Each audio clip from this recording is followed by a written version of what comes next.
नमस्कार, मैं हूं दीपक उपाध्याय और आज हमारे साथ एक ऐसी शख्सियत मौजूद है जिन्होंने मेडिकल फील्ड में बहुत अच्छा काम किया, ब्यूटी फील्ड में बहुत अच्छा काम किया और होलिस्टिक हेल्थ पे वो ऐसे ऐसे काम कर रही हैं जिनको सुन के, उनकी बातें सुन के मैं आज मजबूर हो गया कि उनसे बात करने उनके घर पे पहुंच गया हूं। मेरे साथ डॉक्टर पूजा दीवान मौजूद हैं। पूजा जी, बहुत बहुत स्वागत है आपका ayurvedindian.com में। धन्यवाद दीपक जी। पूजा जी, आपने मॉडर्न मेडिसिन पढ़ा, मॉडर्न मेडिसिन में काम किया, उसके बाद क्या वजह रही कि आप होलिस्टिक हेल्थ की तरफ अब काम कर रही हैं? सबसे पहले मैं ये बता दूं कि मैंने मॉडर्न मेडिसिन में काम किया नहीं, मैं मॉडर्न मेडिसिन की प्रैक्टिशनर हूँ और मैं उसके साथ जुड़ी हुई हूँ और उसका महत्व समझती हूँ। होलिस्टिक हेल्थ एक होलसम पैकेज है। एक जब आप खाना खाते हैं तो आपकी डिश में 4-5 मसाले, सब्जियाँ, खान पीन की कटोरियाँ होती हैं। आप केवल एक दाल खा रहे हैं, वो मॉडर्न मेडिसिन हुआ। और अगर थाली में सारे खाने बैलेंस्ड डाइट के हिसाब से खा रहे हैं तो वो होलिस्टिक मेडिसिन हुआ। अब मुझे अगर अपनी ज़िंदगी जीनी है, मेरे पास तो एक ही ज़िंदगी है, तो मैं होलिस्टिक मेडिसिन से सारी चीज़ों को बैलेंस करके न्यूट्रिशनल डाइट क्यों नहीं खाऊंगी? वो जो मैं खाती थी उसको मैं नहीं छोड़ूंगी, उसका मैं महत्व समझती हूँ। और मॉडर्न मेडिसिन का जो बहुत बड़ा महत्व है वो है सर्जिकल ऑपरेशन, जहाँ ज़रूरत है इंटरवेंशन, उसको तो रिप्लेस नहीं कर पाए बाकी सारे ज्ञान। बट बाकी सारे या तो इतने इवॉल्व थे, हमें ज्ञान नहीं है, शायद उसमें भी सर्जरी होता होगा, या फिर वो उतने इवॉल्व नहीं हुए।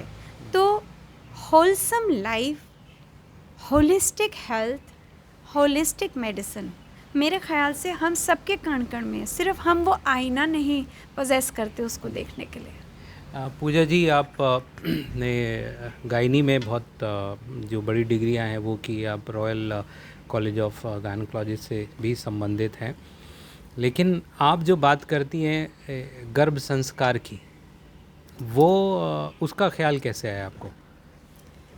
मेरे को ख्याल नहीं आया जी।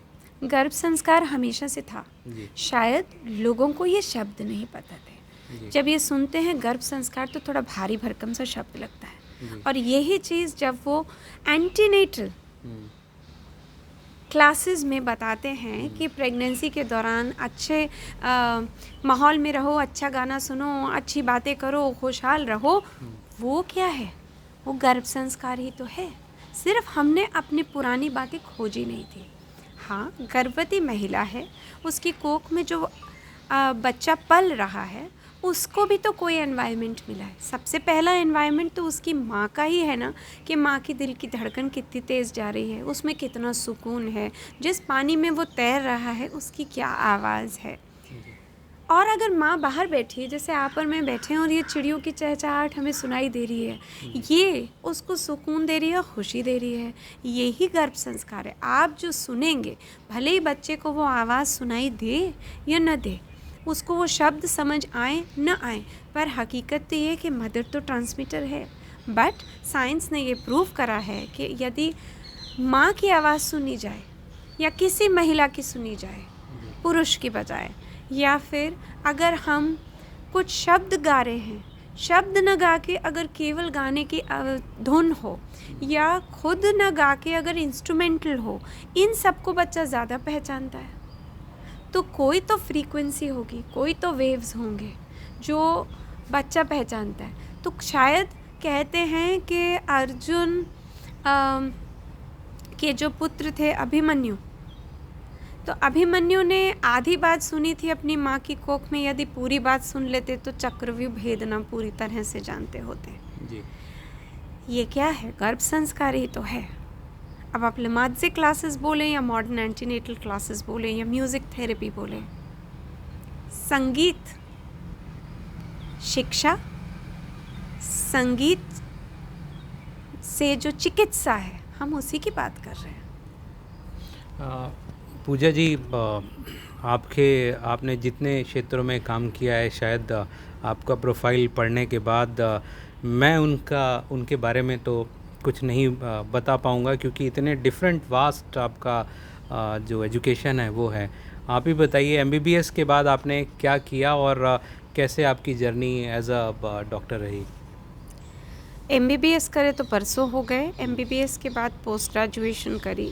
MBBS Lady Hardinge Medical College से करके पोस्ट ग्रेजुएशन मौलाना आज़ाद से करी। फिर नेशनल बोर्ड के एग्ज़ाम सर गंगाराम से दिए। रॉयल कॉलेज ऑफ गायनोकोलॉजिस्ट में फर्स्ट अटेम्प्ट में वन अमंग्स द यंगेस्ट में क्वालिफाई हुई। आज मैं fellow of the Royal College of Gynaecologists London हूँ। मैंने पीएचडी करी biotechnology along with law and management. मैंने साथ में हॉस्पिटल एडमिनिस्ट्रेशन भी किया। मेडिसिन के लीगल एस्पेक्ट्स को समझने के लिए post graduation in medical law करी।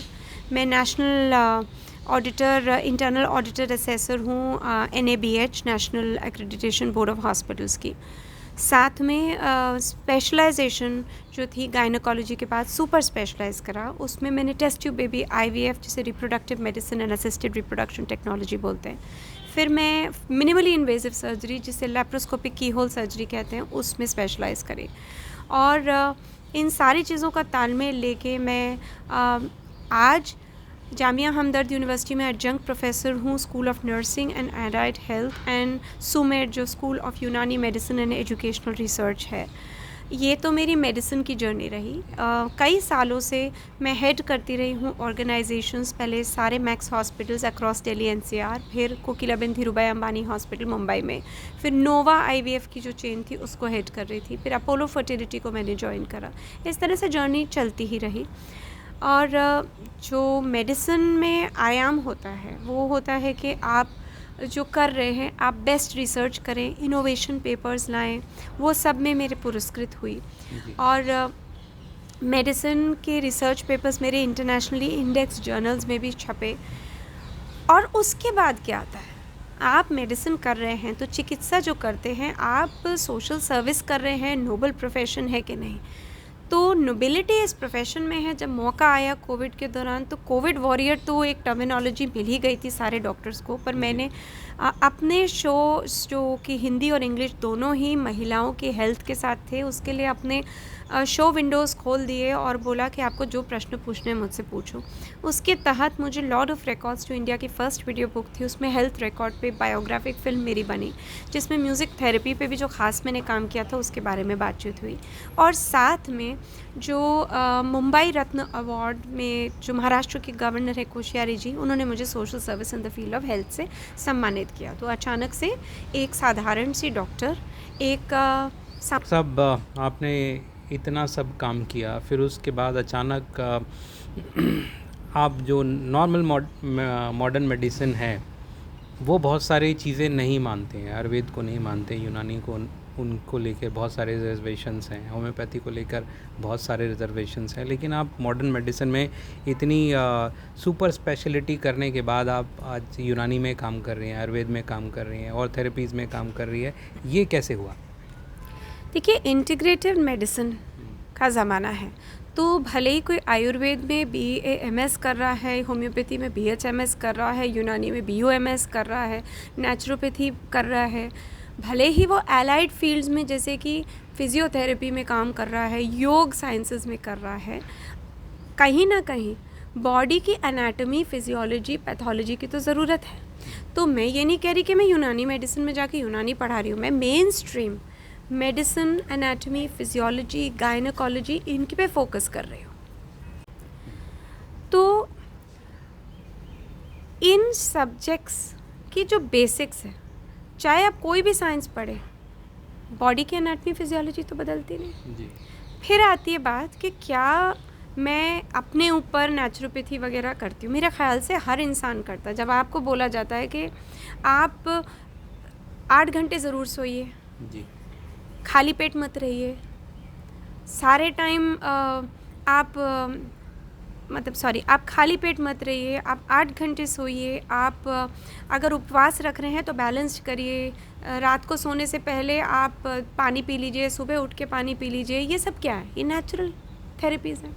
अब अगर आपका गला ख़राब है, आप अदरक का रस पी रही हैं या अदरक वाली चाय पी रही हैं, काली मिर्च ले रही हैं, शहद ले रही हैं, वो भी नेचुरल थेरेपीज़ हैं। ग्रैंड मास रेमेडीज़ आ गई नेचुरल थेरेपी में।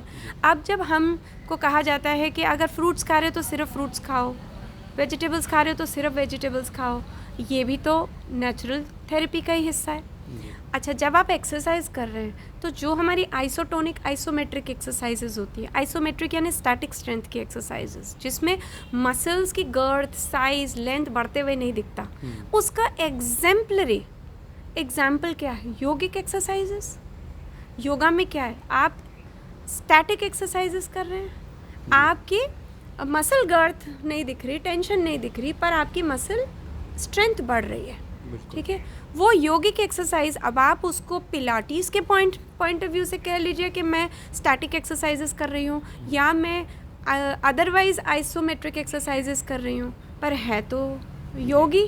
अच्छा, जब आप कहते हैं कि मेडिटेशन करिए, ठीक है, आप स्ट्रेस थेरेपी की बात करते हैं, आप सेल्फ हेल्थ स्ट्रेस टिप्स की बात करते हैं, आप साइकोथेरेपी की बात करते हैं, आप काउंसलिंग की बात करते हैं, बिहेवियरल मॉडिफिकेशंस की बात करते हैं, तो आपने एंड में तो साइकोलॉजी की बात करी। तो मेडिटेशन क्या था? एकांत, अंतर्मन विकसित करना, किसी नाद, किसी फ्रीक्वेंसी के ऊपर बात करना। म्यूज़िक थेरेपी की बात है। म्यूज़िक क्या है? हर आवाज़ में क्या है? साउंड है ना, साउंड है तो फ्रीक्वेंसी है, तो उससे भी थेरेपी है। तो मैंने आपको अभी बताया। अब जैसे कि हम बड़ा सुंदर सा कोई रंग देखते हैं, आसमान देखते हैं, नीला आसमान होता है, रेनबो देखते हैं, ये क्या है? कलर थेरेपी ना। बिल्कुल, ठीक है। माइंड बॉडी मेडिसिन क्या होता है कि मेरा माइंड और मेरी बॉडी एक तालमेल में है, एक बैलेंस में है, वो भी वही है। हम वास्तु की बात करते हैं, रेकी की बात करते हैं, एनर्जी साइंसेस की बात करते हैं। अंत में क्या है भाई? सीधी सीधी बात है, जब सुबह उठो तो सूरज की तरफ देखो, वो रोशनी आएगी, वो किरणें आएंगी, वो फ्रीक्वेंसी आएगी, वो साइंस आएगी ईस्ट की तरफ।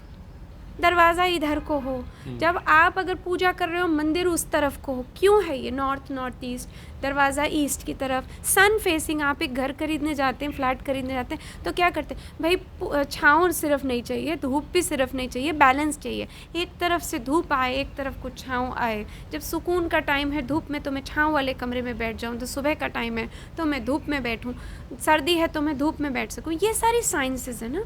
आपको एक मैग्नेटोमीटर लेके, एक वास्तु का चार्ट लेके ज़रूरी नहीं है। तो पर क्या है? लॉ क्यों बनाए जाते हैं? रूल्स क्यों बनाते हैं? रेगुलेशंस क्यों बनाते हैं? क्योंकि इंसान यही समझता है जो कागज़ पे लिखा होता है, rule, law, ritual, ceremony, way of life, ये मोडालिटी है सोसाइटी की। एक किसी भी सोसाइटी को किसी तरह से टेम करने के लिए, बाध्य करने के लिए। तो वही चीज़ आपने लिख दी तो वो आपकी हॉरोस्कोप के साइंस हो गए। वही आपने साइंस में लिख दी तो वो मून का लूनर एक्लिप्स और सन एक्लिप्स हो गया। वही बातें आपने ड्रॉ कर दी तो वो वास्तु हो गया। तो सबका मिश्रण है, ये सब जगह है जी। हरा रंग देखते हैं, हरियाली आती है, वो हरियाली बन्नो होती है, वो शादी का रंग है।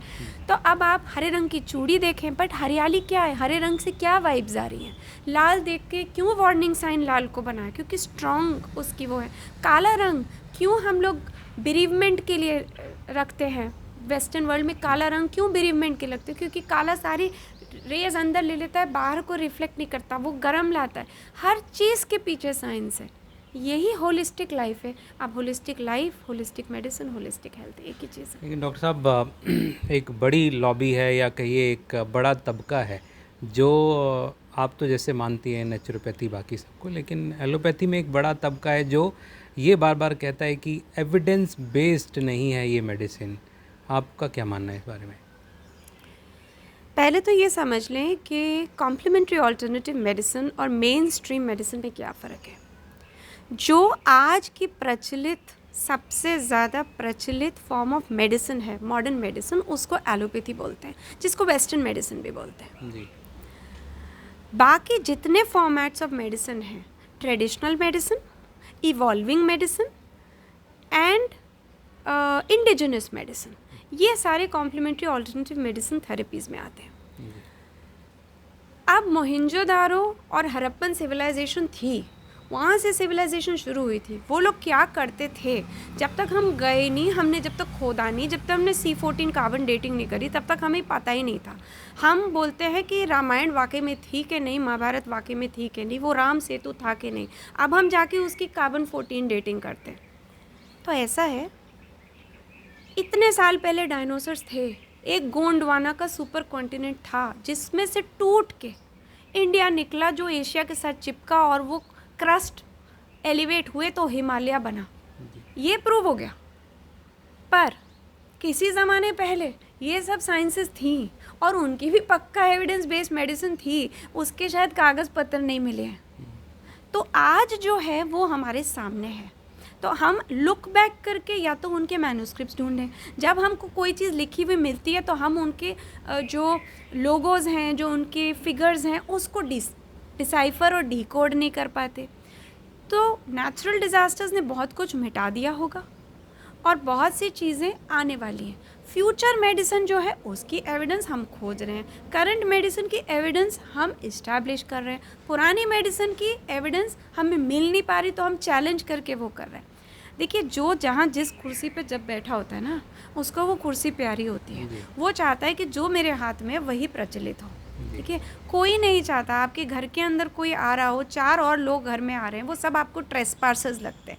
सो एडजस्ट एकोमोडेट करना बड़ा मुश्किल है। मैं ये मानती हूँ मॉडर्न मेडिसिन इतनी सिक्योर है कि प्लीज़ आप होल हार्टेडली बाकी सारी मेडिसिन्स को एम्ब्रेस करिए। बड़े साल लगेंगे कि वो सारी मेडिसिन्स आपको ओवरराइड कर दें। चाइना एक बैलेंस्ड कंट्री है जहाँ चाइनीज़ ट्रेडिशनल मेडिसिन की उतनी ही वेटेज दी गई है। क्यों?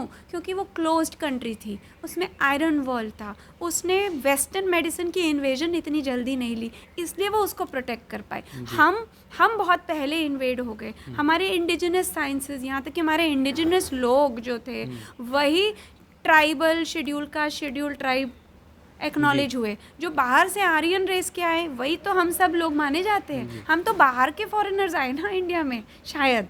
तो इन्वेजन, एडजस्टमेंट, एकोमोडेशन, मॉडिफिकेशन, कोई भी शब्द ले लीजिए, चेंज आसान नहीं है आम इंसान के लिए। जी डॉक्टर साहब, वापस जो गर्भ संस्कार है उस पर चलते हैं। आपने इसमें काफ़ी स्टडी की है, बहुत सालों से मरीजों को आप देख रही हैं। क्या सजेस्ट करेंगी कि क्या करना चाहिए अगर कोई महिला प्रेग्नेंट होती है, जो उसको खबर मिलती है, उससे लेकर डिलीवरी तक, उसके लिए आप क्या सजेस्ट करेंगी? देखिए, प्रेगनेंसी एक नेचुरल फिजियोलॉजिकल प्रोसेस है, इसमें वाकई में कुछ करने की ज़रूरत नहीं है। अगर हम रोज़मर्रा में बैलेंस लाइफ लीड करते हैं तो हमारा न्यूट्रिशन भी बैलेंस्ड है, कुछ एड ऑन्स करने पड़ते हैं आयरन, कैल्शियम, प्रोटीन के। और फिर जहाँ तक एनवायरनमेंट की बात है, सब जगह अगर खुशी है तो खुशी का माहौल ही बरकरार रहना चाहिए, भले ही आप गर्भवती हैं या नहीं हैं। राइट, ये भी हमें पता है कि सबको हर रोज़ कुछ ना कुछ व्यायाम करना चाहिए। तो अगर आप नपा तुला 15-20 मिनट का व्यायाम हफ्ते में 3 बार करते हैं, वो भी नेचुरल है। तो अगर खान पान, एक्सरसाइज और माहौल आपका अच्छा है और आज के मॉडर्न डेज़ में आप अपने डॉक्टर के पास भी जा रहे हैं तो वो कंप्लीट है। हाँ, अब क्योंकि एनवायरमेंटल कंडीशनिंग में लोग जानना चाहते हैं कि भाई नेचुरल डिलीवरी के लिए कौन से पोस्चर्स होने चाहिए, कौन सी म्यूज़िक सुनना चाहिए, कौन सी बातें सुननी चाहिए। तो कहते हैं आप जितना पढ़ोगे उतना ज्ञानी और विद्वान आपका बच्चा होगा। जी, ठीक है, कहते हैं जितना खुश होगे उतना बच्चा भी अच्छे कॉग्निटिव बिहेवियर के साथ आएगा। इसलिए good sounds, positive sounds, meditative sounds, natural sounds, soothing music and good moral value based reading, happy reading, why just moral value, happy reading is what is positive waves। वो कहते हैं कि बच्चे में ट्रांसमिट होते हैं और जो ध्वनियाँ हैं वो माना जाता है कि पैदा होने के 4 महीने बाद तक बच्चा उस ध्वनि को पहचानता है और जब उस ध्वनि को सुनता है तो आराम से नींद उसको आती है। जी। तो ये थी डॉक्टर पूजा हमारे साथ, जो मॉडर्न मेडिसिन के साथ साथ होलिस्टिक पर भी काफ़ी जोर दे रही हैं। ख़त्म हो गया, अब दूसरा करेंगे।